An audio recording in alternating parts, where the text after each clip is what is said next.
Заманының заңғар ақыны Хамит Ерғалиев қазақ оқырмандарына кең танысты. Эпикалық ірі туындыларымен қатар сыршыл да сыншыл, нәзік лирикасымен де барынша танымал болған суреткер.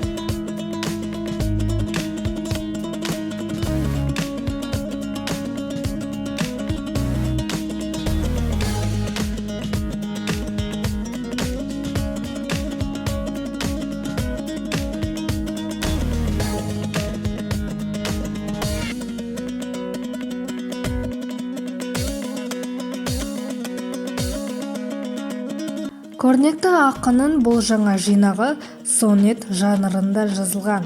Түгесіп ем көз майын 6 жылдай қазақшалап Шекспир сонеттерін деп өзі айтқандай, сол ұлы мұраны қазақша әдемі сөйлеткен хаманың қалың қауымға ұсынылып отырған төл туындылары көркемдік қуатының кемелдігімен, ой тереңдігімен ерекшеленеді.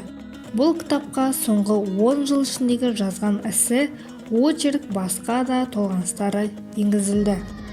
Оқырман назарына ұсынылып отырған бұл жинаққа ақынның таңдаулы өндері кезінде жұртшылықтан жоғары бағалаған Құрманғазы қыз Қисса, Аңыз ата сияқты поэмалары енгізілді.